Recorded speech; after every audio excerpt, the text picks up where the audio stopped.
This will be a brief review of Unit 1, the Foundations of Government, the Political Landscape, the Constitution, and Federalism. This includes chapters 1, 2, and 3. Democracy is everyone who has a say in a decision-making process, policy-making. Then we have the majority is a 50% or more support in the polls. And then there's plurality.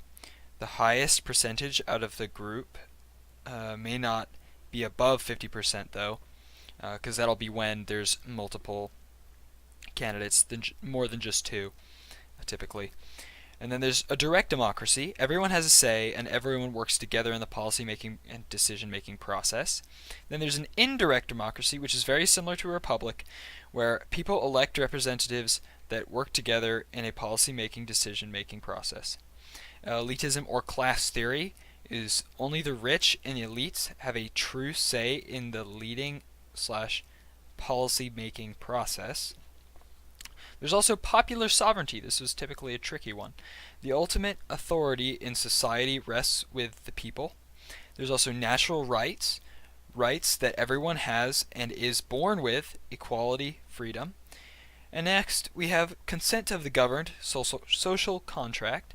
People give the government their consent to be governed and by the government. It's a pretty straightforward one. There's also limited government. The power of the government to intervene in civil liberties is limited by law in the Constitution. There's also the Articles of Confederation, big topic in this unit. Loose league of unity between each of the states that acted as their form of a government during the Revolution. Next we have Shays' Rebellion. Angry farmers' uproar proved the Articles of Confederation were not strong enough and there needed to be change, which resulted in the drafting of the new Constitution. Then there's also factions, described in Federalist 10, and a faction is a group of people acting together in pursuit of a special interest.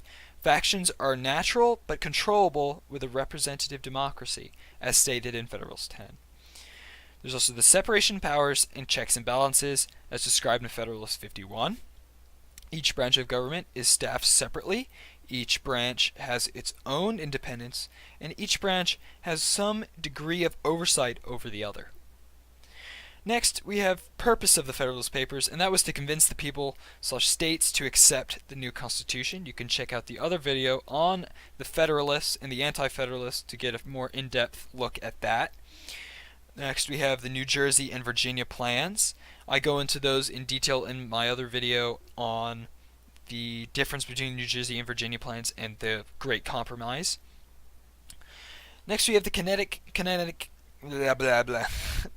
Compromise. I'm sorry, and that is the Great Compromise. I went into that in the previous video I just mentioned. And then we have the 3/5 Compromise. The 3/5 Compromise is 3/5 of blacks counted in population, counting for the House of Representatives.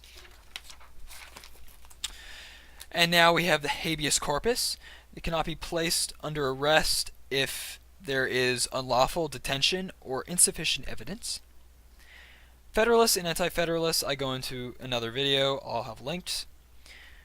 Bill of Rights is the first 10 amendments added to the Constitution that had to do with protecting citizens' rights. Marbury versus Madison, judicial review. Marbury is entitled to his job, but they can't grant it to him. Next, another important court case of this unit is McCulloch versus Maryland. Necessary and proper clause. States cannot tax federal banks. And now we have the third most important is Gibbons versus Ogden, and that's the supremacy clause. The national government is supreme over the state government. And now we have judicial review, the power of the Supreme Court to review laws as they come about and either uphold or declare them unconstitutional. This is where I'm going to leave it here, folks. The rest of Unit 1 vocabulary may come up in another video.